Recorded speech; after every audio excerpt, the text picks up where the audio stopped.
Marilyn Monroe fue una actriz, cantante y modelo estadounidense. Famosa por interpretar personajes cómicos de rubia explosiva, se convirtió en uno de los símbolos sexuales más populares de la década de 1950 y principios de los 60, así como en un emblema de la revolución sexual de la época. Fue una de las actrices más cotizadas durante una década, y sus películas recaudaron $200 millones al momento de su muerte en 1962. Mucho después de su fallecimiento, Monroe sigue siendo un icono importante de la cultura pop. En 1999, el American Film Institute la clasificó en sexto lugar en su lista de las más grandes leyendas femeninas del cine de la época de oro de Hollywood. Monroe, nacida y criada en Los Ángeles, pasó la mayor parte de su infancia en hogares temporales y en un orfanato. Se casó a los 16 años. Trabajaba en una fábrica durante la Segunda Guerra Mundial cuando conoció a un fotógrafo de la primera unidad cinematográfica y comenzó una exitosa carrera como modelo pin-up, que la llevó a contratos cinematográficos de corta duración con 20th Century Fox y Columbia Pictures. Después de una serie de papeles menores en películas, firmó un nuevo contrato con Fox a finales de 1950. Durante los siguientes 2 años, se convirtió en una actriz popular con papeles en varias comedias, incluyendo As Young As You Feel y Monkey Business, y en los dramas Classy by Night y Don't Bother Tonight.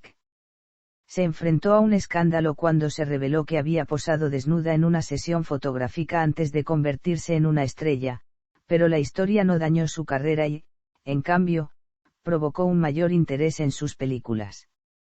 Para 1953, Monroe era una de las estrellas de Hollywood más commerciales.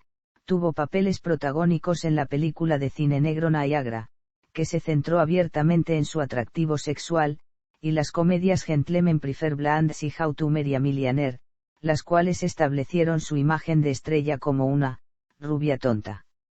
El mismo año, sus fotos posando desnuda se utilizaron como portada del primer número de Playboy.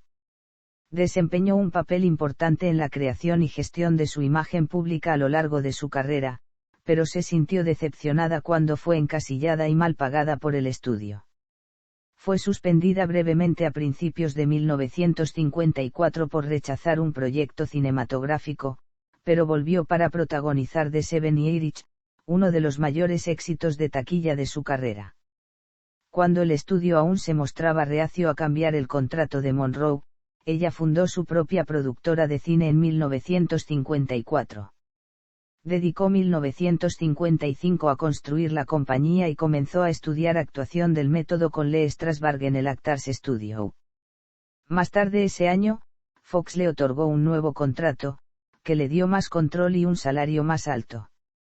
Sus papeles posteriores incluyeron una actuación aclamada por la crítica en Bus Stop y su primera producción independiente en The Prince and the Showgirl. Ganó un Globo de Oro a la mejor actriz por su papel en Some Like It Hot, un éxito comercial y de crítica. Su última película completada fue el drama de Misfits.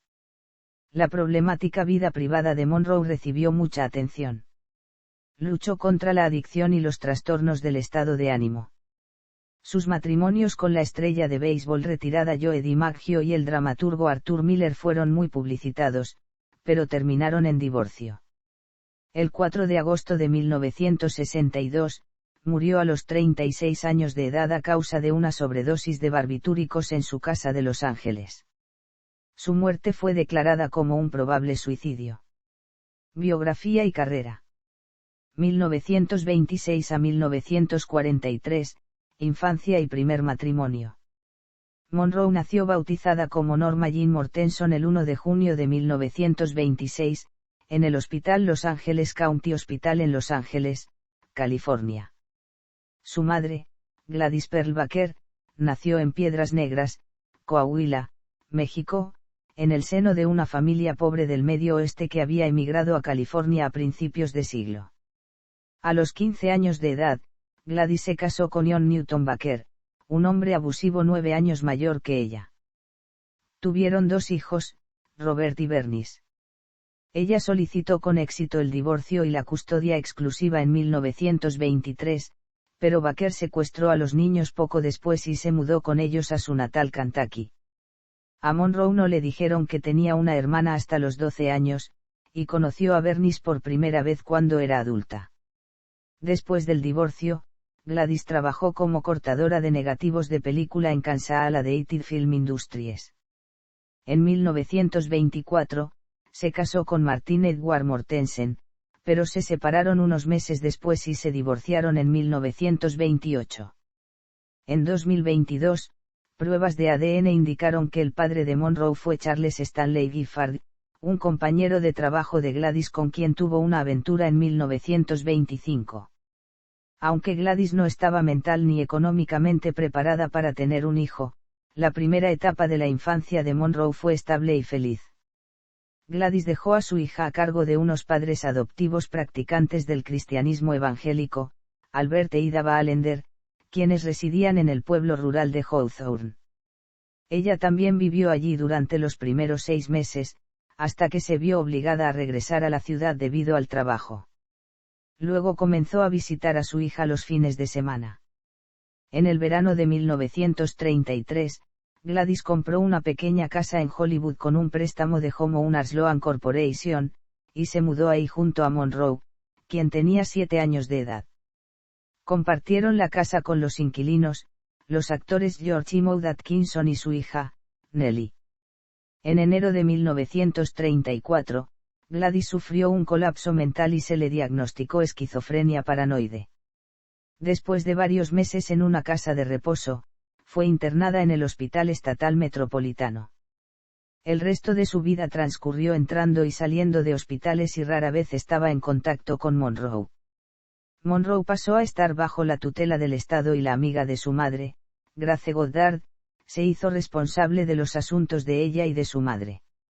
En los siguientes 4 años, la situación de vida de Monroe cambió con frecuencia.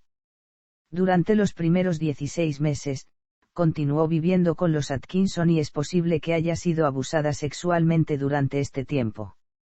Siempre una niña tímida, después también desarrolló un tartamudeo y se volvió retraída en el verano de 1935, se quedó brevemente con Grace y su esposo Erwin Doc Goddard y otras 2 familias. En septiembre de 1935, Grace la colocó en Los Ángeles Orphans Home. El orfanato era una institución modelo, y sus compañeros lo describieron en términos positivos, pero Monroe se sintió abandonada. Animada por el personal del orfanato que pensaba que Monroe sería más feliz viviendo en una familia, Grace se convirtió en su tutora legal en 1936, pero no la sacó del orfanato hasta el verano de 1937. La segunda estadía de Monroe con los Goddard duró solo unos meses porque Doc abusó de ella. Luego vivió breves periodos con sus parientes y los amigos y parientes de Grace en Los Ángeles y Compton. Ella volvió a ser abusada a los 12 años. Monroe encontró un hogar más permanente en septiembre de 1938, cuando comenzó a vivir con la tía de Grace, Anna Lowar, en Southell. Fue inscrita en la escuela secundaria Emerson y asistía a servicios semanales de ciencia cristiana con Lowar. Monroe era una estudiante mediocre, pero se destacó en la escritura y contribuyó al periódico escolar. Debido a los problemas de salud que Lowar tenía al ser una mujer de edad avanzada, Monroe regresó a vivir con los Goddard en Van Nuys alrededor de principios de 1941. El mismo año, comenzó a asistir a la escuela secundaria Van Nuys. En 1942, la empresa que empleaba a Doc Goddard lo trasladó a Virginia Occidental. Las leyes de protección infantil de California impidieron que los Goddard se llevaran a Monroe fuera del estado y ella tuvo que regresar al orfanato. Como solución, se casó con el hijo de sus vecinos, James Dougherty, el 19 de junio de 1942, justo después de cumplir 16 años, destacando el hecho de que Dougherty tenía 21 años. Posteriormente, Monroe abandonó la escuela secundaria y se convirtió en ama de casa. Se dio cuenta de que Dougherty y ella no coincidían y luego declaró que se estaba muriendo de aburrimiento durante el matrimonio. En 1943, Dougherty se alistó en la Marina Mercante y fue establecido en la isla Santa Catalina, donde Monroe se mudó con él. 1944 a 1948, modelaje y primeros papeles en películas. En abril de 1944, Dougherty fue enviado al Pacífico y permanecería allí durante la mayor parte de los 2 años siguientes. Monroe se mudó con sus suegros y comenzó a trabajar en Radioplane Company, una fábrica de municiones en Van Nuys. A finales de 1944, conoció al fotógrafo David Kahn, quien había sido enviado a la fábrica por la primera unidad cinematográfica de las Fuerzas Aéreas del Ejército de los Estados Unidos para tomar fotografías de trabajadoras que levantaran la moral. Aunque no se utilizó ninguna de sus fotos, dejó de trabajar en la fábrica en enero de 1945 y comenzó a modelar para Kahn y sus amigos. Desafiando a su esposo desplegado, se mudó por su cuenta y firmó un contrato con la agencia de modelos Blue Book en agosto de 1945. La agencia consideró que la figura de Monroe era más adecuada para el modelo de pin-up que para el modelaje de alta costura, y apareció principalmente en anuncios y revistas para hombres. Para ser más empleable, se alisó el cabello y se lo tiñó de rubio. Según Emmeline Snively, propietaria de la agencia, Monroe se convirtió rápidamente en una de sus modelos más ambiciosas y trabajadoras. A principios de 1946, había aparecido en 33 portadas de revistas para publicaciones como Pageant, US Camera, La Fipic. Como modelo, Monroe usó ocasionalmente el seudónimo de Jan Norman. A través de Snively, Monroe firmó un contrato con una agencia de actuación en junio de 1946. Después de una entrevista fallida en Paramount Pictures, Ben Lyon, un ejecutivo de 20th Century Fox, le hizo una prueba de pantalla. El director ejecutivo Daryl F. Zanuck no se mostró entusiasmado al respecto, pero le dio un contrato estándar de 6 meses para evitar que la firmara con el estudio rival, RKO Pictures. El contrato de Monroe comenzó en agosto de 1946, y ella y Lyon seleccionaron el nombre artístico Marilyn Monroe. El primer nombre fue elegido por Lyon, que recordaba a la estrella de Broadway, Marilyn Miller. El último era el apellido de soltera de la madre de Monroe. En septiembre de 1946, se divorció de Dougherty, quien estaba en contra de su carrera. Monroe pasó sus primeros 6 meses en Fox aprendiendo actuación, canto y baile, y observando el proceso de realización de películas. Su contrato fue renovado en febrero de 1947, y le dieron sus primeros papeles cinematográficos, papeles en The Injarasis y Skudai. El estudio también la inscribió en el Teatro Laboratorio de Actores, una escuela de actuación que enseña las técnicas del teatro de grupo. Más tarde declaró que era mi primera probada de lo que podría ser la actuación real en un drama real, y me enganché. A pesar de su entusiasmo, sus profesores la consideraban demasiado tímida e insegura para tener un futuro en la actuación, y Fox no renovó su contrato en agosto de 1947.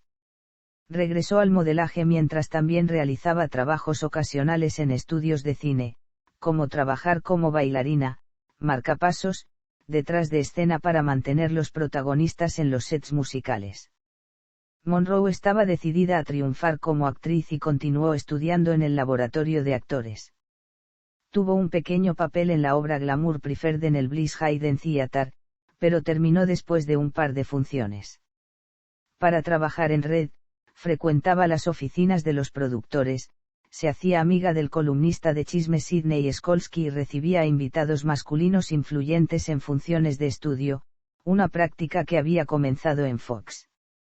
También se convirtió en amiga y ocasional compañera sexual del ejecutivo de Fox, Joseph M. Sienk, quien convenció a su amigo Harry Cohn, el director ejecutivo de Columbia Pictures, para que la contratara en marzo de 1948.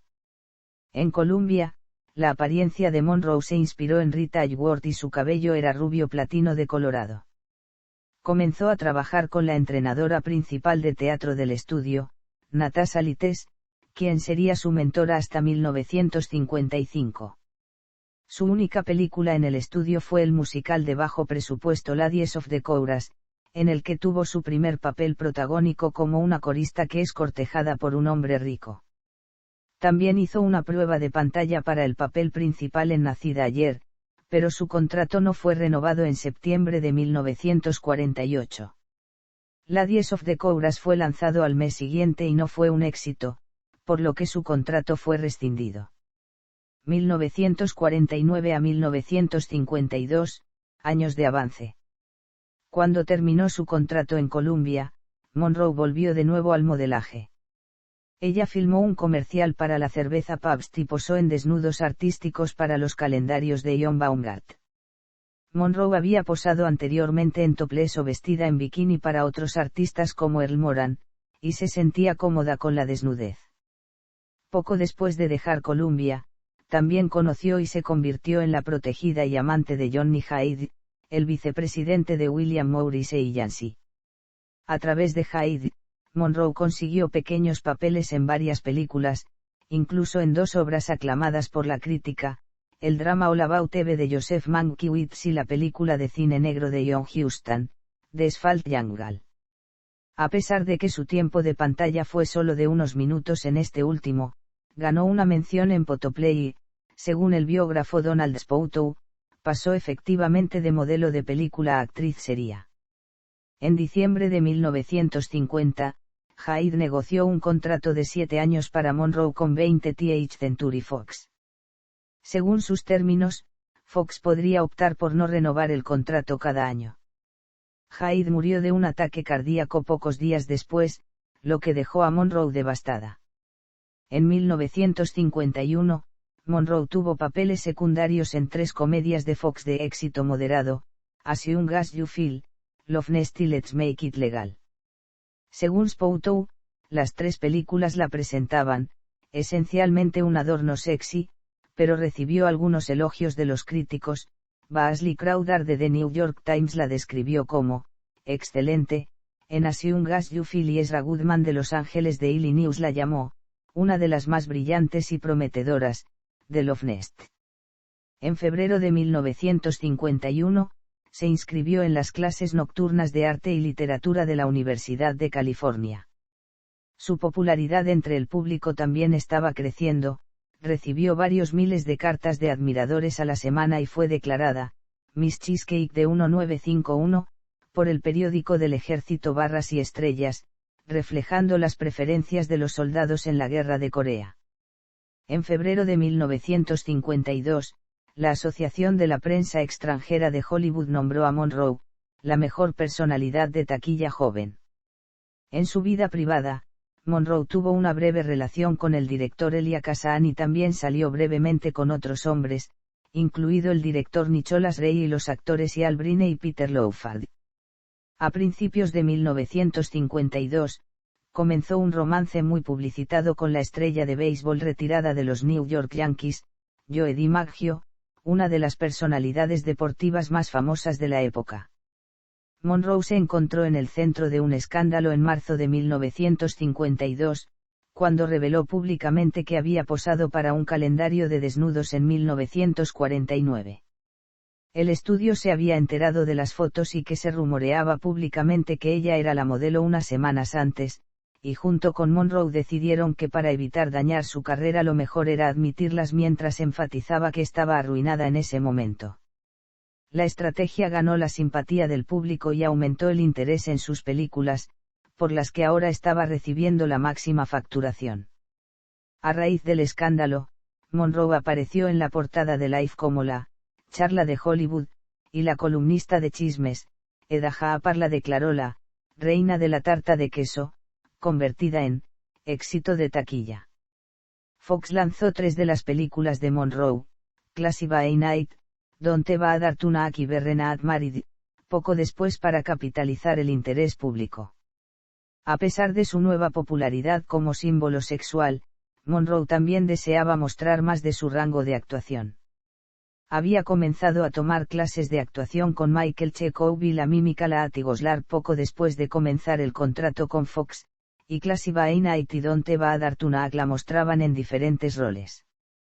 En el primero, un drama protagonizado por Barbara Stanwyck y dirigido por Fritz Lang, interpretó a una trabajadora de conservas de pescado. Para prepararse, pasó un tiempo en una fábrica de conservas de pescado en Monterrey.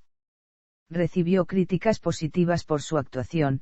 The Hollywood Reporter declaró que se merece el estatus de estrella con su excelente interpretación, y Variety escribió que tiene una facilidad de entrega que la convierte en un juego de niños para la popularidad.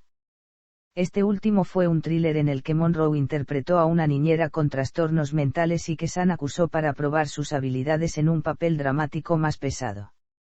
Recibió críticas mixtas de los críticos, y Crowder de The New York Times la consideró demasiado inexperta para el papel difícil, y Variety culpó al Guion de los problemas de la película. Las otras 3 películas de Monroe en 1952 continuaron con su encasillamiento en papeles cómicos que se centraron en su atractivo sexual. En We're Not Married, su papel como concursante de un concurso de belleza fue creado únicamente para presentar a Marilyn en 2 trajes de baño, según su guionista Nana Lee Johnson.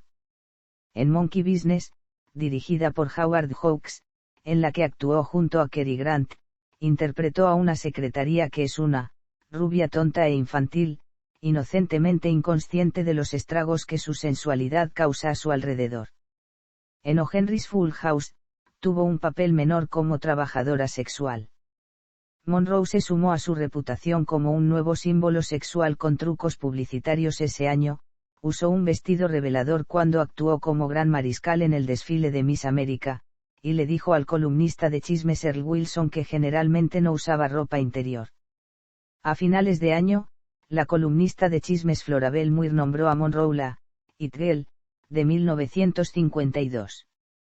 Durante este periodo, Monroe se ganó la reputación de ser difícil de trabajar, lo que empeoraría a medida que avanzaba su carrera.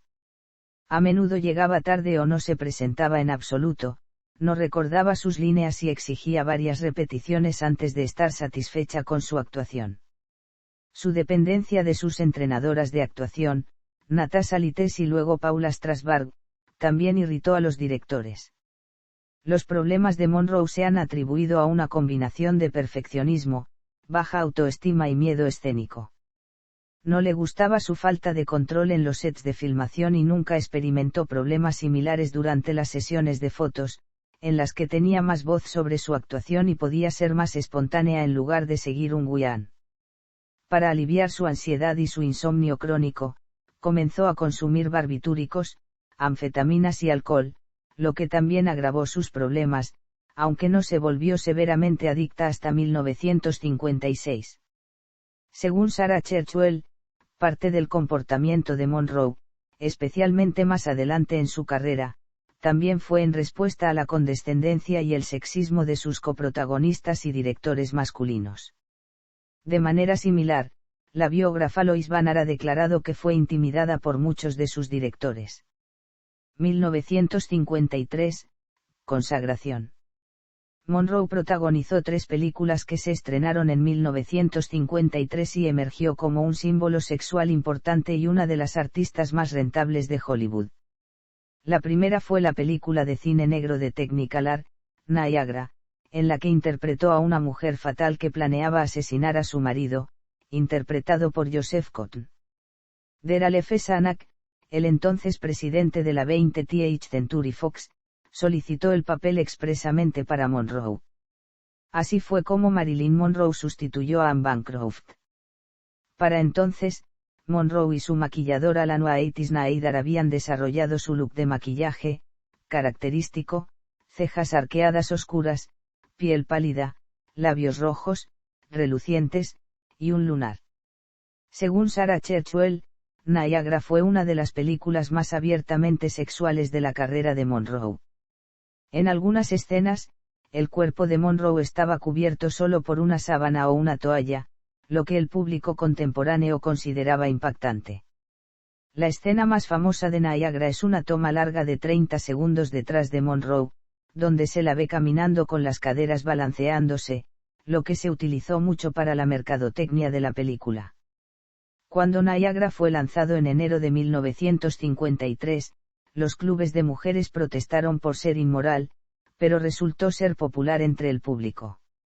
Si bien Variety lo consideró cliché y morboso, The New York Times comentó que las cataratas y la señorita Monroe son algo para ver, ya que aunque Monroe puede no ser la actriz perfecta en este momento, puede ser seductora, incluso cuando camina. Monroe continuó atrayendo la atención al usar atuendos reveladores, el más famoso en los premios Photoplay en enero de 1953, donde ganó el premio a la estrella en ascenso. Llevaba un vestido de lamé dorado ajustado a la piel, lo que llevó a la veterana estrella Joan Crawford a calificar públicamente su comportamiento de impropio de una actriz y una dama. Mientras Niagara convirtió a Monroe en un símbolo sexual y estableció su look, su segunda película de 1953, la comedia musical satírica Los caballeros las prefieren rubias, consolidó su personalidad en la pantalla como una rubia tonta. Basada en la novela de Anita Loos y su versión de Broadway, la película se centra en dos coristas, buscadores de oro, interpretadas por Monroe y Jane Russell. El papel de Monroe estaba originalmente destinado a Betty Grable, quien había sido la rubia explosiva más popular de 20th Century Fox en la década de 1940. Monroe la estaba eclipsando rápidamente como una estrella que podía atraer tanto al público masculino como al femenino. Como parte de la campaña publicitaria de la película, ella y Russell presionaron sus manos y pisadas en concreto húmedo afuera del Teatro Chino de Grauman en junio. Gentlemen Prefer Blonde se estrenó poco después y se convirtió en uno de los mayores éxitos de taquilla del año.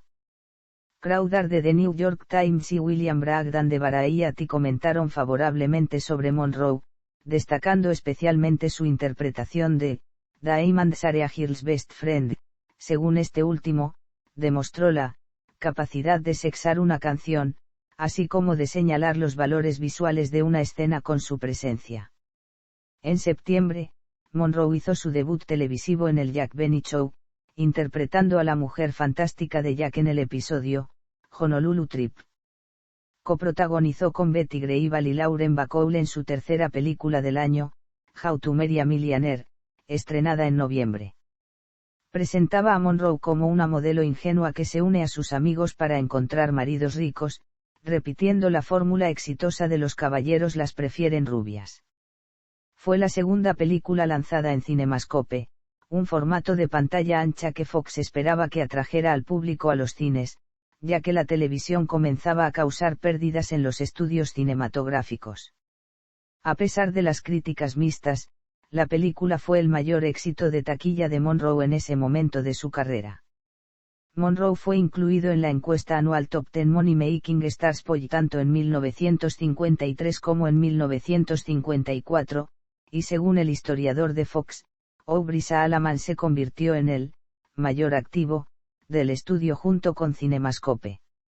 La posición de Monroe como símbolo sexual líder se confirmó en diciembre de 1953, cuando Hugh Hefner la presentó en la portada y en la página central del primer número de Playboy para explotar el creciente estrellato de la actriz. Monroe no dio su consentimiento para la publicación. La imagen de la portada era una fotografía de ella tomada en el desfile de Miss América en 1952, y la página central mostraba una de sus fotografías desnudas de 1949, cuando ella era una desconocida de cabello más largo y oscuro, y se había tomado para un calendario. 1954 a 1955, conflictos con 20th Century Fox y matrimonio con Joe DiMaggio. Monroe se había convertido en una de las estrellas más importantes de 20th Century Fox, pero su contrato no había cambiado desde 1950, lo que significa que le pagaban mucho menos que a otras estrellas de su estatura y no podía elegir sus proyectos. Sus intentos de aparecer en películas que no se enfocarían en ella como pin-up habían sido frustrados por el director ejecutivo del estudio, Daryl F. Zanuck, que sentía una fuerte aversión personal por ella y no pensaba que obtendría tantos ingresos para el estudio en otros tipos de roles. Bajo la presión del propietario del estudio, Spyros Skouras, Zanuck también había decidido que Fox debería centrarse exclusivamente en el entretenimiento para maximizar las ganancias y canceló la producción de cualquier película seria. En enero de 1954, suspendió a Monroe cuando ella se negó a comenzar a filmar otra comedia musical, The Girl in Pink Tights, al lado de Frank Sinatra. Esta fue una noticia de primera plana, haciendo que Monroe inmediatamente tome medidas para contrarrestar la publicidad negativa y para fortalecer su posición en el enfrentamiento con el estudio. El 14 de enero, ella y Joe DiMaggio se casaron en el Ayuntamiento de San Francisco.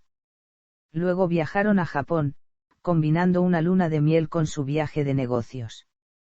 Desde Tokio, viajó sola a Corea, donde participó en un programa de uso, cantando canciones de sus películas para más de 60.000 infantes de Marina de Estados Unidos durante un periodo de 4 días. Después de regresar a los Estados Unidos, fue galardonada con el premio Estrella Femenina Más Popular, de Photoplay. Monroe llegó a un acuerdo con Fox en marzo, con la promesa de un nuevo contrato, una bonificación de $100.000 y un papel protagónico en la adaptación cinematográfica del éxito de Broadway, The Seven Years. En abril de 1954, se estrenó River of No Return, la última película que había filmado Monroe antes de la suspensión, de Otto Preminger junto a los actores Robert Mitchum y Rory Calhoun. Ella lo llamó una película de vaqueros de grado Z en la que la actuación terminó en segundo lugar después de la escenografía y el proceso de cinemascope, pero fue popular entre el público. La primera película que hizo después de la suspensión fue el musical There's No Business Like Show Business, que no le gustó mucho, pero el estudio le exigió que lo hiciera por dejar de lado The Girl in Pink Tights. No tuvo éxito en su lanzamiento a finales de 1954, y muchos críticos consideraron vulgar la interpretación de Monroe. En septiembre de 1954, Monroe comenzó a filmar la comedia de Billy Wilder, The Seven Years, protagonizada junto a Tom Ewell como una mujer que se convierte en el objeto de las fantasías sexuales de su vecina casada. Aunque la película se rodó en Hollywood, el estudio decidió generar publicidad anticipada al organizar el rodaje de una escena en la que Monroe está parada en la rejilla del metro con el aire inflando la falda de su vestido blanco en Avenida Lexington en Manhattan. El rodaje duró varias horas y atrajo a casi 2.000 espectadores. La escena de la rejilla del metro se convirtió en una de las más famosas de Monroe y The Seven Years se convirtió en uno de los mayores éxitos comerciales del año después de su lanzamiento en junio de 1955. Por su trabajo en esta película, recibió críticas positivas y su primera nominación al premio BAFTA como Mejor Actriz Extranjera. El truco publicitario colocó a Monroe en las portadas internacionales, y también marcó el final de su matrimonio con DiMaggio, quien se disgustado por la imagen provocativa que Monroe proyectaba. El sindicato se había visto perturbado desde el principio por sus celos y su actitud controladora, también fue físicamente abusivo. Después de regresar de Nueva York a Hollywood en octubre de 1954, Monroe solicitó el divorcio, después de solo 9 meses de matrimonio. Después de terminar el rodaje de The Seven Years en noviembre de 1954, Monroe se fue de Hollywood a la costa este, donde ella y el fotógrafo Milton H. Greene fundaron su propia productora, Marilyn Monroe Productions, una acción que luego se ha llamado instrumental en el colapso del sistema de estudio. Monroe declaró que estaba cansada de los mismos viejos roles sexuales, y afirmó que ya no estaba bajo contrato con Fox, ya que no había cumplido con sus deberes, como pagándole el bono prometido. Esto inició una batalla legal de un año entre ella y Fox en enero de 1955. La prensa ridiculizó en gran medida a Monroe y fue parodiada en la obra de Broadway, Will Success Spoil Rock Hunter, en la que su doble Jane Mansfield interpretó a una actriz tonta que inicia su propia compañía de producción.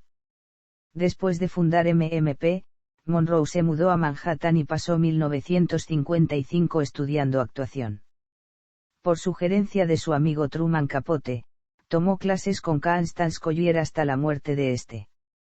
Posteriormente asistió a talleres sobre actuación de método en el Actors Studio, dirigido por Lee Strasberg. Se acercó a Strasberg y su esposa Paula, recibió lecciones privadas en su casa debido a su timidez, y pronto se convirtió en un miembro de la familia. Reemplazó a su antigua entrenadora de actuación, Natasha Lites, por Paula. Los Strasberg siguieron siendo una influencia importante durante el resto de su carrera. Monroe también comenzó a someterse a psicoanálisis, ya que Strasberg creía que un actor debe enfrentar sus traumas emocionales y usarlos en sus actuaciones. Cuando Strasberg consideró que ella estaba lo suficientemente preparada para actuar frente a la clase, le sugirió que interpretase junto con Maureen Stapleton una escena de la obra Anna Christie, de Eugene O'Neill. Por su actuación en esta pieza teatral, recibió críticas muy positivas por parte de Strasberg y de sus compañeros. Monroe continuó su relación con DiMaggio a pesar del proceso de divorcio en curso. También salió con el actor Marlon Brando y el dramaturgo Arthur Miller. Elia Kazan le presentó a Miller por primera vez a principios de la década de 1950. El romance entre Monroe y Miller se volvió cada vez más serio después de octubre de 1955, cuando se finalizó el divorcio de ella y él se separó de su esposa. El estudio la instó a poner fin, ya que Miller estaba siendo investigado por el FBI por acusaciones de comunismo y había sido citado por el Comité de Actividades Antiestadounidenses, pero Monroe se negó. La relación llevó al FBI a abrir un expediente sobre ella. A finales de año, Monroe y Fox firmaron un nuevo contrato de 7 años, ya que MMP no podría financiar películas por sí solo, y el estudio estaba ansioso porque Monroe volviera a trabajar para ellos. Fox le pagaría $400,000 para hacer 4 películas y le concedió el derecho a elegir sus propios proyectos, directores y directores de fotografía. También sería libre de hacer una película con MMP por cada película completa para Fox. 1956 a 1959, aclamación de la crítica y matrimonio con Arthur Miller. Monroe comenzó 1956 anunciando su victoria sobre 20th Century Fox. La prensa ahora escribió favorablemente sobre su decisión de luchar contra el estudio. Time la llamó una mujer de negocios astuta, y Luke predijo que la victoria sería un ejemplo del individuo contra la manada en los próximos años.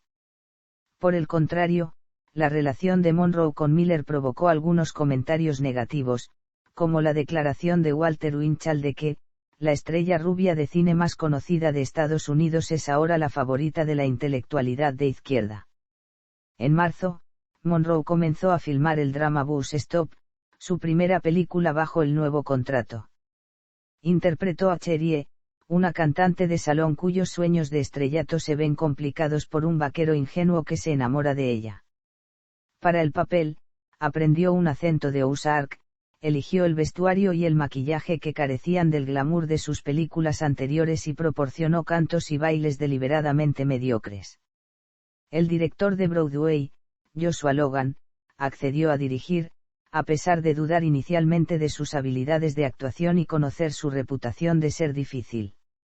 La filmación tuvo lugar en Idaho y Arizona, con Monroe, técnicamente a cargo, como jefe de MMP, ocasionalmente tomando decisiones sobre cinematografía y con Logan adaptándose a su tardanza crónica y perfeccionismo.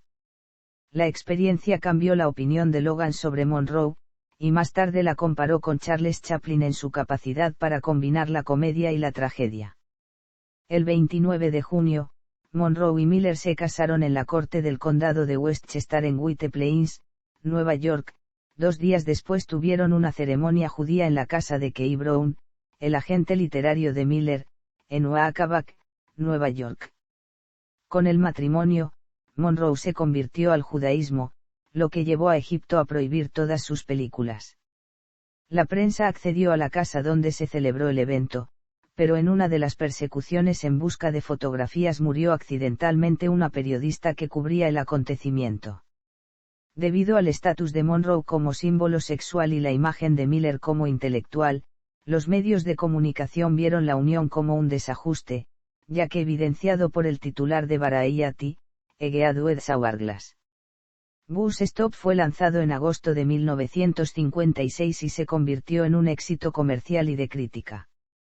The Saturday Review of Literature escribió que la actuación de Monroe, efectivamente disipa de una vez por todas la noción de que ella es simplemente una personalidad glamorosa, y Ashley Crowder del The New York Times proclamó: agárrense a sus sillas, todos, y prepárense para una gran sorpresa. Marilyn Monroe finalmente demostró ser una actriz. También recibió una nominación al Globo de Oro a la mejor actriz de una comedia o musical. En agosto, Monroe también comenzó a filmar la primera producción independiente de MMP, El Príncipe y la Corista, en Pinewood Studios en Inglaterra. Basada en una obra de teatro de 1953 de Terence Rattigan, iba a ser dirigida, coproducida y coprotagonizada por Laurence Olivier. La producción se complicó por conflictos entre él y Monroe. Olivier, quien también había dirigido y protagonizado la obra de teatro, la enfureció con la condescendiente declaración: todo lo que tienes que hacer es ser sexy, y con su exigencia ella replica la interpretación teatral del personaje de Vivian Leigh. También le disgustaba la presencia constante de Paula Strasberg, la entrenadora de actuación de Monroe, en el set. En represalia, Monroe dejó de cooperar y comenzó a llegar tarde deliberadamente, afirmando más tarde que, si no respetas a tus artistas, no pueden trabajar bien. Monroe también experimentó otros problemas durante la producción. Su dependencia de los productos farmacéuticos aumentó y, según Spoutou, tuvo un aborto espontáneo. Ella y Greene también discutieron sobre cómo debería administrarse MMP. Durante este periodo, debido a sus trastornos emocionales y anímicos, se volvió adicta al alcohol y a los barbitúricos.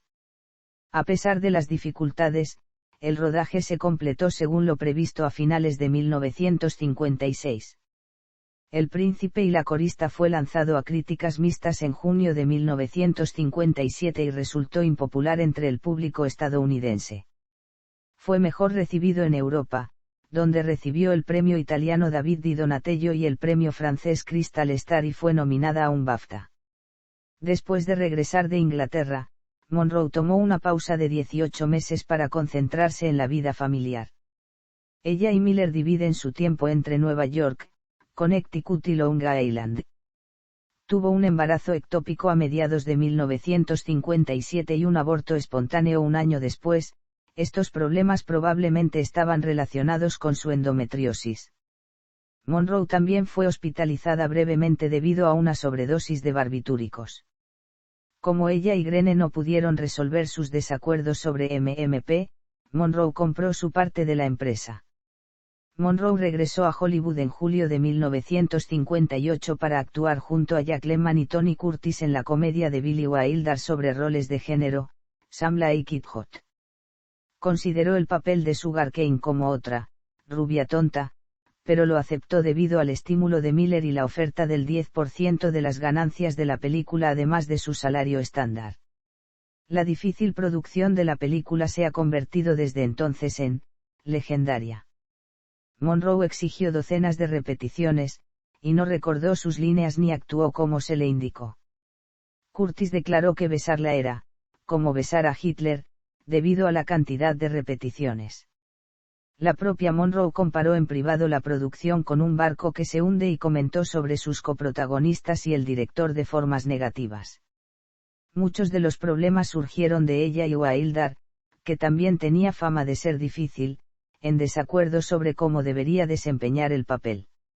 Ella lo enfureció al pedirle que modificara muchas de sus escenas, lo que a su vez empeoró su miedo escénico, y se sugiere que arruinó deliberadamente varias escenas para actuar a su manera. Al final, Wilder estaba contento con la actuación de Monroe y declaró: cualquiera puede recordar líneas, pero se necesita un artista real para entrar en el set y no conocer sus líneas y aún así dar la interpretación que ella hizo. Some Like It Hot se convirtió en un éxito comercial y de crítica cuando se lanzó en marzo de 1959. La actuación de Monroe le valió un Globo de Oro a la mejor actriz y llevó a Variety a llamarla una comediante con esa combinación de atractivo sexual y sincronización que simplemente no se puede superar. La cinta también consiguió 5 nominaciones a los premios Oscar. Más tarde, Wilder comentó que esta película fue uno de los logros más importantes de toda su carrera. Ha sido votada como una de las mejores películas jamás realizadas en encuestas por la BBC, el American Film Institute, y Sight and Sound. 1960 a 1962, decadencia profesional y dificultades personales. Después de Some Like It Hot, Monroe tomó otra pausa hasta finales de 1959, cuando protagonizó la comedia musical Let's Make Love. Eligió a George Cukor para dirigir y Miller reescribió parte del guión, que consideró débil. Los cambios que realizó el dramaturgo hicieron que Gregory Peck rechazara encarnar el papel principal del filme. Cary Grant, Charlton Heston, y Al Brine y Rock Hudson también lo rechazaron, por lo que el estudio se lo ofreció al actor y cantante francés Yves Montand. Ella aceptó el papel únicamente porque estaba atrasada en su contrato con Fox. La producción de la película se vio retrasada por sus frecuentes ausencias al set. Durante el rodaje, Monroe tuvo una aventura extramatrimonial con Montand, que fue ampliamente informada por la prensa y utilizada en la campaña publicitaria de la película. Let's Make Love no tuvo éxito tras su lanzamiento en septiembre de 1960. Crowder la describió como, bastante desordenada, y, carente, del viejo dinamismo de Monroe, y Eda Haapar calificó la película como, la película más vulgar jamás realizada. Truman Capote presionó para que Monroe interpretara a Hailey Golightly en una adaptación cinematográfica de Breakfast at Tiffany's, pero el papel fue para Audrey Hepburn ya que sus productores temían que ella complicara la producción. Durante este periodo, la salud y el estado emocional de Monroe se fueron deteriorando notablemente. Por las noches, para combatir su insomnio, llamaba con frecuencia por teléfono al Dr. Ralph Greenson, su psiquiatra y psicoanalista. También visitó a otros médicos cuando él creía que era necesario. La última película que Monroe completó fue The Misfits, de John Huston, que Miller había escrito para darle un papel dramático. Interpretó a una mujer recientemente divorciada que se hace amiga de 3 vaqueros envejecidos, interpretados por Clark Gable, Elijah Alak y Montgomery Clift. El rodaje en el desierto de Nevada entre julio y noviembre de 1960 fue nuevamente difícil. El matrimonio de Monroe y Miller efectivamente terminó, y comenzó una nueva relación con la fotógrafa de plató Inge Mourath. A Monroe le disgustaba que hubiera basado su papel en parte en su vida y lo consideraba inferior a los roles masculinos. También luchó con el hábito de Miller de reescribir escenas la noche antes de la filmación. Su salud también empeoraba, le dolían los cálculos biliares y su adicción a las drogas era tan severa que por lo general tenía que maquillarse mientras aún dormía bajo la influencia de barbitúricos. El estado anímico de Monroe no era bueno, faltaba con frecuencia al rodaje y tenía dificultades para poder concentrarse. En agosto, la filmación se detuvo para que ella pasara una semana en un hospital de desintoxicación. Los periódicos informaron de que la actriz estaba cerca de la muerte, pero no revelaron las causas de su internamiento. Tras su ingreso hospitalario, Monroe regresó a Nevada y terminó de filmar la película. A pesar de sus problemas, Huston declaró que cuando Monroe estaba actuando, no estaba fingiendo una emoción. Era real. Ella iría a lo más profundo de sí misma, la encontraría y la haría consciente. Monroe y Miller se separaron después de terminar la filmación y ella obtuvo el divorcio mexicano en enero de 1961. The Misfits se estrenó el mes siguiente, fracasando en la taquilla. Sus críticas fueron variadas, con Variety quejándose del desarrollo de personajes frecuentemente entrecortado, y Baasley Crowder llamando a Monroe completamente en blanco e insondable, y afirmando que, desafortunadamente para la estructura de la película, todo gira en su contra. Ha recibido críticas más favorables en el siglo XXI. Jeff Andrew del British Film Institute lo ha calificado de clásico, el académico de Huston, Tony Tracy ha descrito la actuación de Monroe como, la interpretación más madura de su carrera, y Jeffrey M. Zenab de The Independent la ha elogiado por ser, extraordinaria, al retratar el poder de empatía del personaje. Durante los siguientes meses, la adicción de Monroe a los fármacos y al alcohol la llevaron nuevamente al borde de la muerte. Monroe fue la siguiente en protagonizar una adaptación televisiva de Reign de W. Somerset Maugham para NBC, pero el proyecto fracasó porque la cadena no quería contratar a su director elegido, Lee Strasberg. En lugar de trabajar, pasó los primeros 6 meses de 1961 preocupada por problemas de salud. Se sometió a una colecistectomía y una cirugía para su endometriosis, y pasó 4 semanas hospitalizada por depresión.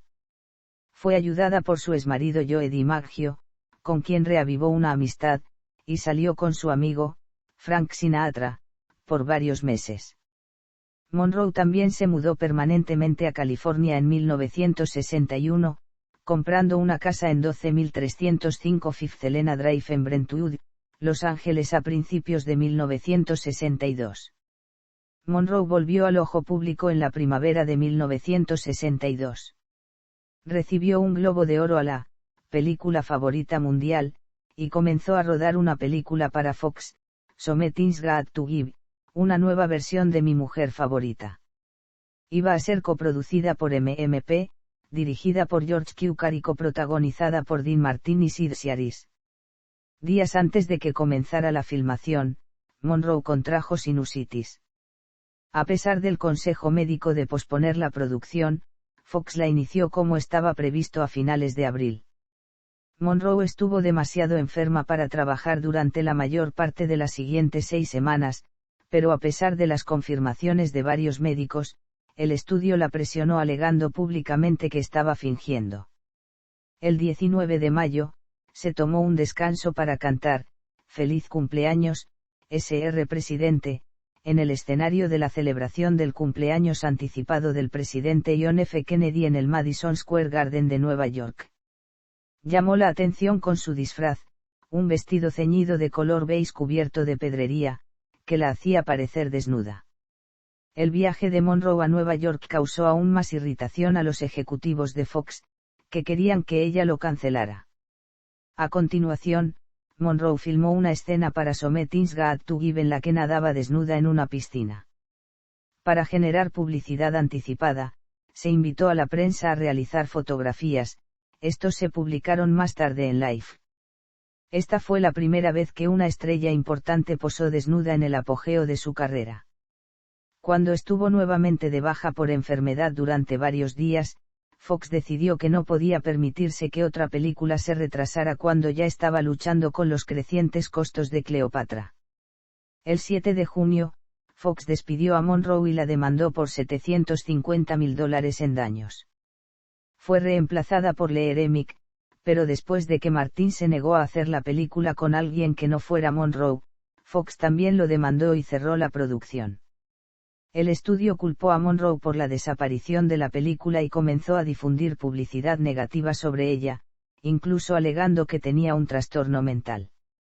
Fox pronto lamentó su decisión y reabrió las negociaciones con Monroe a finales de junio, un acuerdo sobre un nuevo contrato, que incluye la reanudación de Something's Got to Give y un papel protagónico en la comedia negra, What a Way to Go. Y la comedia musical Irma la Dawes, se alcanzaron más tarde ese verano. También planeaba protagonizar una película biográfica de Jean Harlow. Para reparar su imagen pública, Monroe participó en varias empresas publicitarias, incluidas entrevistas para Life y Cosmopolitan y su primera sesión de fotos para Vogue. Para Vogue, ella y el fotógrafo Bert Stern colaboraron en 2 series de fotografías, una editorial de moda estándar y otra de ella posando desnuda, que se publicaron póstumamente con el título La última sesión. Muerte y funeral. Durante sus últimos meses, Monroe vivió en 12305 Fifth Helena Drive en el vecindario Brentwood de Los Ángeles.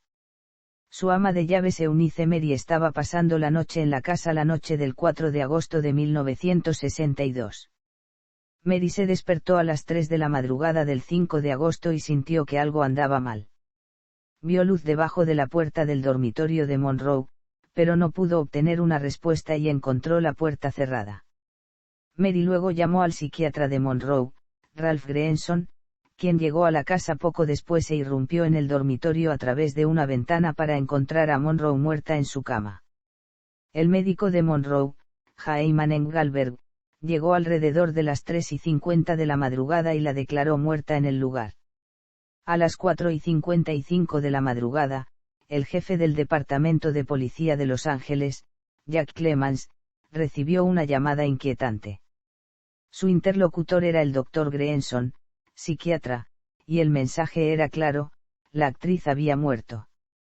Clemens fue el primero en llegar al lugar y advirtió una serie de incongruencias en los testimonios de los dos médicos y el ama de llaves, que se mostraban muy nerviosos y se habían retrasado sospechosamente en avisar a las autoridades. La escena de la muerte parecía alterada, las sábanas estaban cambiadas y limpias y el cuerpo había sido movido. Clemens notó que, a esa hora, la señora Mary estaba lavando ropa, lo que le causó gran sorpresa. Las livideces del cadáver no coincidían con la postura antinatural en la que yacía el cuerpo. En principio, tampoco había agua ni jarra ni vaso con que hubiera podido ingerir las pastillas, hecho que el oficial de la policía hizo notar a los médicos. Más tarde, en la escena aparecería muy oportunamente un vaso con la llegada de otros policías y forenses. Monroe murió entre las 8:30 de la tarde y 10:30 de la noche del 4 de agosto y el informe de toxicología mostró que la causa de la muerte fue una intoxicación aguda por barbitúricos. Tenía 8 mg% de hidrato de cloral y 4,5 mg% de pentobarbital en la sangre y 13 mg% de pentobarbital en el hígado. Se encontraron frascos de medicamentos vacíos junto a su cama. Se descartó la posibilidad de que Monroe hubiera tenido una sobredosis accidental porque las dosis encontradas en su cuerpo estaban varias veces por encima del límite letal. El Departamento Forense del Condado de Los Ángeles recibió asistencia en su investigación del equipo de prevención del suicidio de Los Ángeles, que tenía conocimientos especializados sobre el suicidio. Los médicos de Monroe declararon que había sido propensa a miedos severos y depresiones frecuentes, con cambios de humor abruptos e impredecibles, y que había tenido sobredosis varias veces en el pasado, posiblemente intencionalmente. Debido a estos hechos y a la falta de cualquier indicio de juego sucio, el forense adjunto Thomas Noguchi clasificó su muerte como probable suicidio. Por falta de pruebas, muchos creen que fue asesinada. Sus médicos, Greenson y Engelberg, le recetaban diversos barbitúricos que pudieron acumularse en su organismo hasta alcanzar niveles peligrosos para la vida. Se cree que Marilyn falleció bastantes horas antes de que se diera aviso a las autoridades y que su habitación había sido manipulada y organizada convenientemente antes de la llamada telefónica. La hipótesis del suicidio distraería la atención sobre la posible responsabilidad de sus médicos personales en la muerte y los salvaría de cualquier imputación penal. La repentina muerte de Monroe fue noticia de primera plana en Estados Unidos y Europa. Según Lois Banner, se dice que la tasa de suicidios en Los Ángeles se duplicó el mes después de su muerte, la tasa de circulación de la mayoría de los periódicos se expandió ese mes, y el Chicago Tribune informó que habían recibido cientos de llamadas telefónicas de miembros del público solicitando información sobre su muerte. El artista francés Jean Cocteau comentó que su muerte debería servir como una terrible lección para todos aquellos, cuya principal ocupación consiste en espiar y atormentar a las estrellas de cine. Su ex coprotagonista Laurence Olivier la consideró la víctima total de la confusión y la sensación. Y el director de Bus Stop, Joshua Logan, declaró que ella era una de las personas menos apreciadas del mundo. Su funeral fue realizado en el cementerio Westwood Village Memorial Park el 8 de agosto, fue privado y asistieron solo sus asociados más cercanos. El servicio fue organizado por Joe DiMaggio, la media hermana de Monroe, Bernice Baker Miracle, y la gerente comercial de Monroe, Inés Melsan. Cientos de espectadores llenaron las calles alrededor del cementerio. Posteriormente, Monroe fue sepultada en la cripta número 24 en el Corredor de los Recuerdos. En las décadas siguientes, se han introducido varias teorías de conspiración, incluido el asesinato y la sobredosis accidental, para contradecir el suicidio como causa de la muerte de Monroe. La especulación de que Monroe había sido asesinada ganó la atención generalizada por primera vez con la publicación de Marilyn, A Biography de Norman Mailer en 1973, y en los años siguientes se generalizó lo suficiente como para que el fiscal de distrito del condado de Los Ángeles, John Van de Kamp, llevara a cabo una investigación de umbral, en 1982 para ver si debía abrirse una investigación penal. No se encontraron evidencias que apuntaran a un asesinato. Personalidad y recepción. La década de 1940 fue el apogeo de las actrices que eran percibidas como duras e inteligentes, tales como Katharine Hepburn y Barbara Stanwyck, que habían atraído a un público dominado por mujeres durante los años de la guerra. 20th Century Fox quería que Monroe fuera una estrella de la nueva década que atrajera hombres a los cines, y la veían como un reemplazo para la ya considerada mayor Betty Grable, su rubia explosiva, más popular de la década de 1940. Según el estudioso del cine Richard Gere, la imagen de estrella para Monroe fue diseñada principalmente hacia la mirada masculina. Desde el principio, Monroe jugó un papel importante en la creación de su imagen pública, y hacia el final de su carrera ejerció un control casi total sobre ella. Ideó muchas de sus estrategias publicitarias, cultivó amistades con columnistas de chismes como Sidney Skolsky y Luella Parsons, y controló el uso de sus imágenes. Además de Grable, a menudo se la comparaba con otra rubia icónica, la estrella de cine de los años 30 Jean Harlow. La comparación fue motivada en parte por Monroe, quien nombró a Harlow como su ídolo de la infancia, quería interpretarla en una película biográfica e incluso contrató al estilista de Harlow para teñir su cabello. La personalidad de Monroe dentro de la pantalla se centró en su cabello rubio y los estereotipos asociados con él, especialmente la estupidez, la ingenuidad, la disponibilidad sexual y la artificialidad. A menudo declamaba con una voz entrecortada e infantil en sus películas, y en las entrevistas daba la impresión de que todo lo que decía era completamente inocente y sin cálculo, parodiándose a sí misma con frases de doble sentido que llegaron a conocerse como monroísmos. Por ejemplo, cuando le preguntaron qué tenía en una sesión de fotos que se tomó desnuda en 1949, ella respondió, tenía la radio encendida. En sus películas, Monroe solía interpretar a la chica, solo únicamente definida por su género. Sus papeles eran casi siempre de coristas, secretarias o modelos, ocupaciones donde la mujer se exhibe, para el placer de los hombres. Monroe comenzó su carrera como modelo pin-up y se destacó por su figura de reloj de arena. A menudo se la posicionaba de manera específica en escenas de películas para que su silueta curvilínea estuviera en exhibición y, con frecuencia, posaba como una pin-up en fotografías publicitarias. Su distintivo andar con balanceo de caderas también llamó la atención sobre su cuerpo y le valió el sobrenombre de la chica del andar horizontal. Monroe a menudo vestía de blanco para enfatizar su rubiez, y llamaba la atención con atuendos reveladores que enfatizaban su silueta. Sus trucos publicitarios a menudo giraban en torno a que su ropa fuera sorprendentemente reveladora o incluso teniendo desnudez accidental con, en realidad premeditados, accidentes de vestuario, como cuando un tirante de su vestido se le caía del hombro durante una conferencia de prensa. En las historias de la prensa, Monroe fue retratada como la encarnación del sueño americano, una chica que había pasado de una infancia miserable al estrellato de Hollywood. Historias sobre su tiempo con familias adoptivas y en orfanatos fueron exageradas e incluso parcialmente inventadas.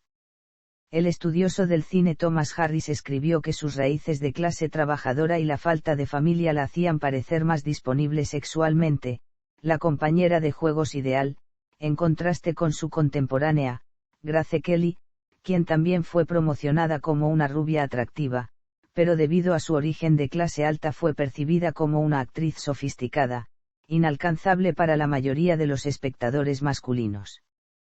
Marilyn Monroe tenía varias facetas muy marcadas en su personalidad. Era una mujer que prodigaba una gran feminidad y vulnerabilidad, glamour y seducción muy estudiados, muy consciente de sus dones y sexualmente muy atractiva.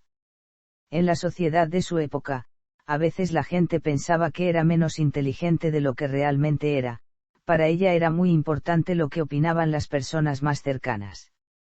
Desarrolló una personalidad neurótica, depresiva y obsesiva que revelaba carencias de afecto en su niñez y primera juventud que afectaban a su trabajo en el plató, llegaba tarde a los rodajes, manifestaba ataques de pánico o bien, conductas impulsivas súbitas.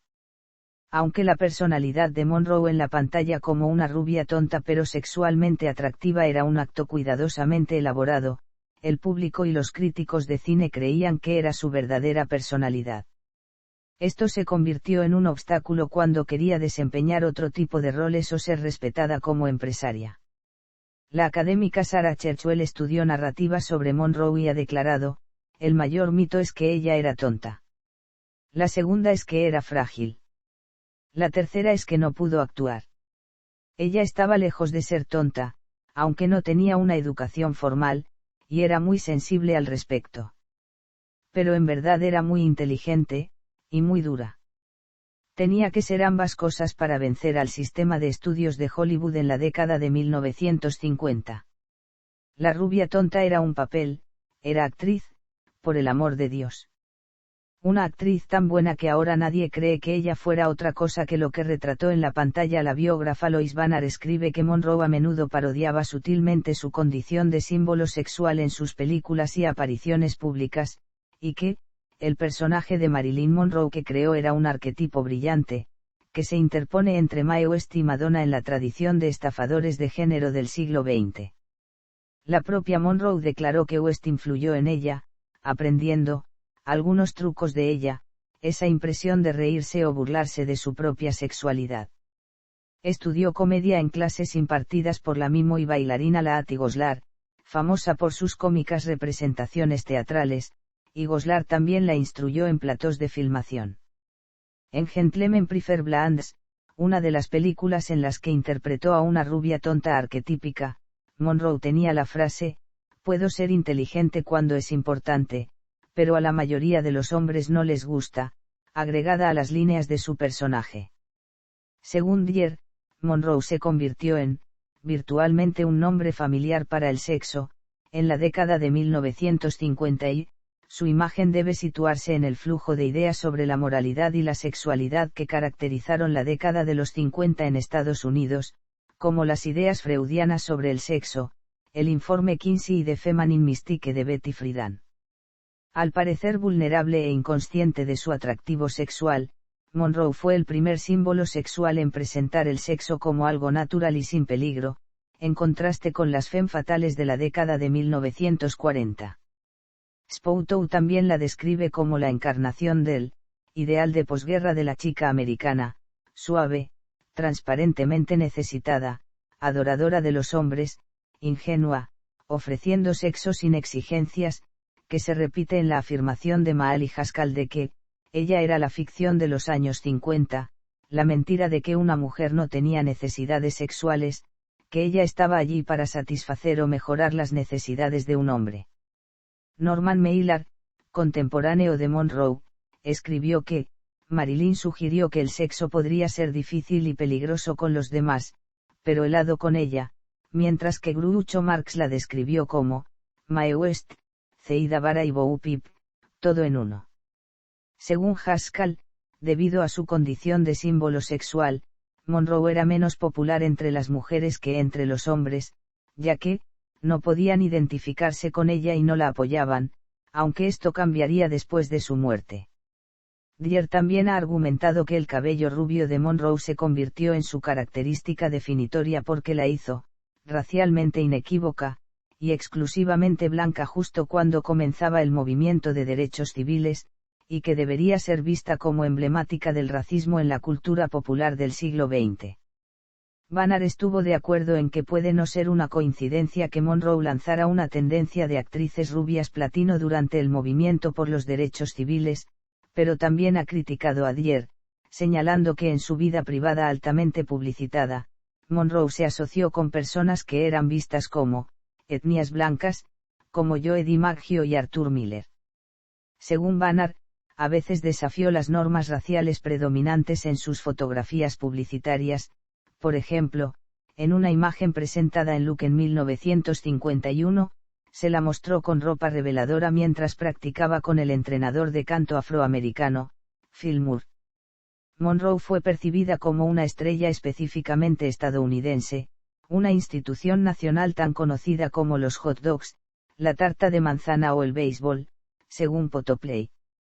Banner la llama el símbolo del Populux, una estrella cuya imagen pública alegre y glamurosa, ayudó a la nación a lidiar con su paranoia en la década de 1950 sobre la Guerra Fría, la bomba atómica y la Unión Soviética comunista totalitaria.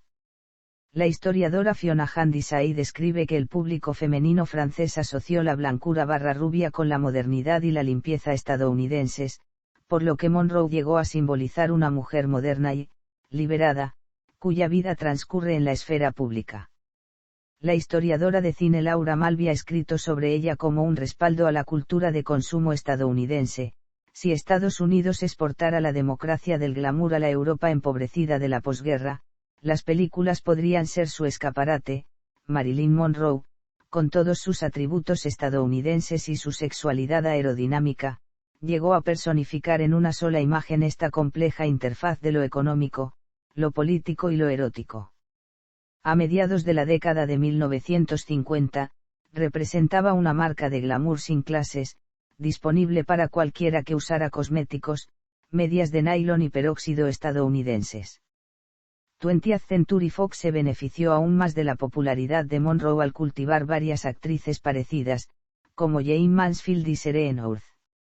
Otros estudios también intentaron crear sus propias figuras a lo Monroe, Universal Pictures con Mamie Van Doren, Columbia Pictures con Kim Novak, y The Rank Organization con Diana Downs. Legado.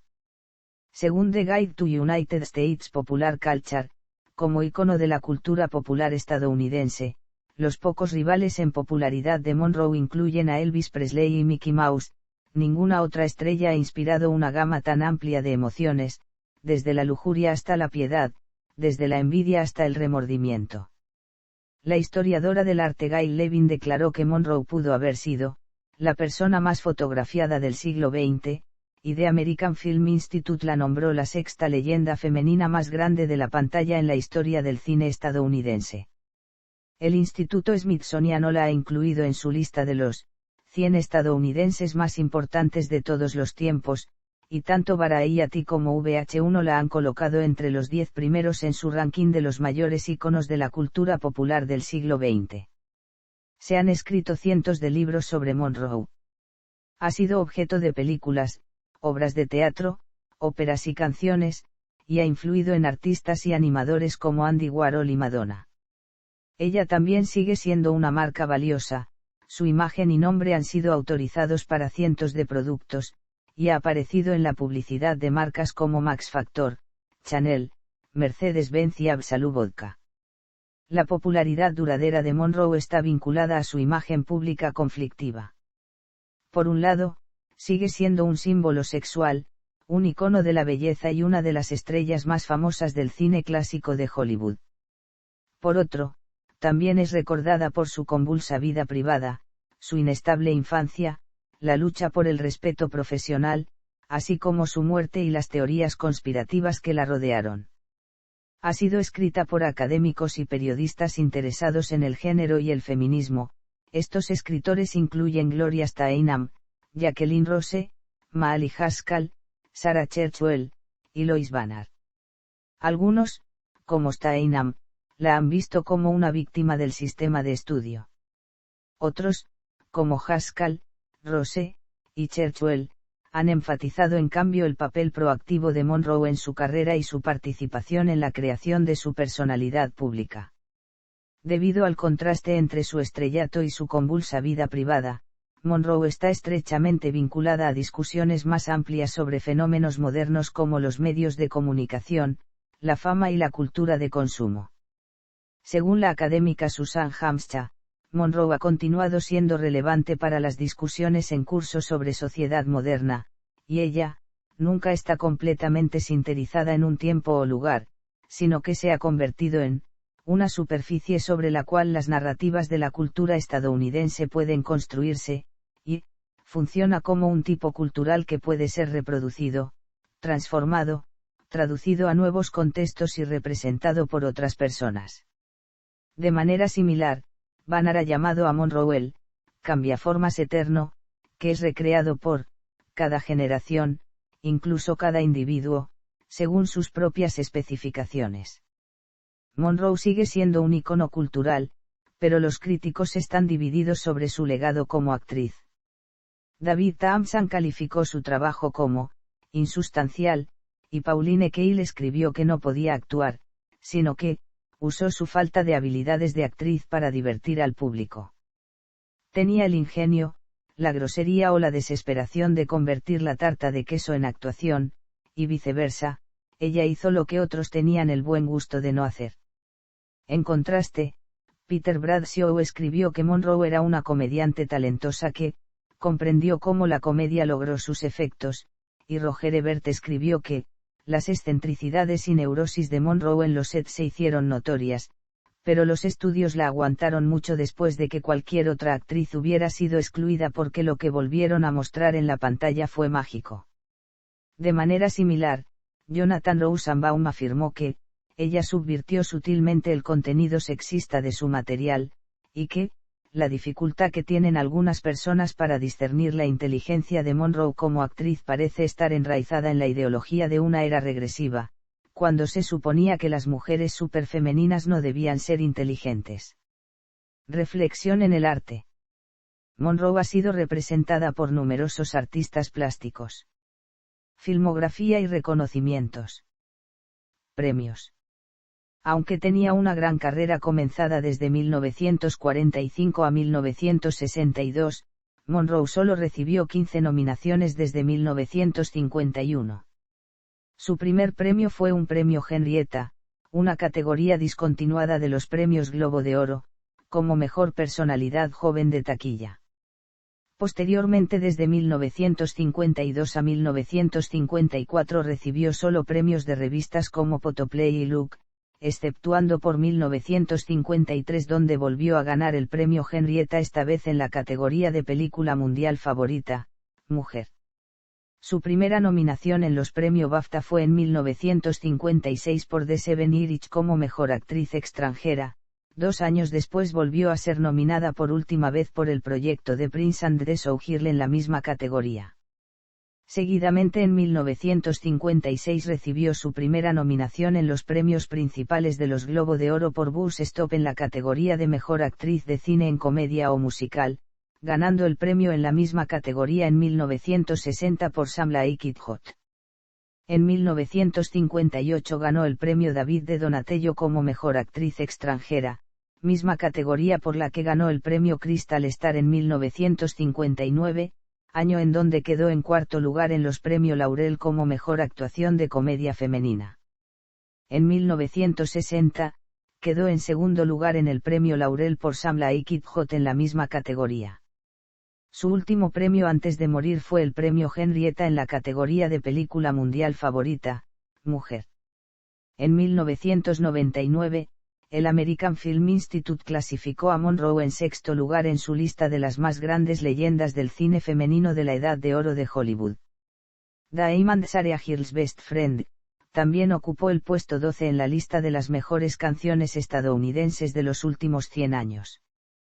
Desde 1960, Monroe ha tenido una estrella en el Paseo de la Fama de Hollywood.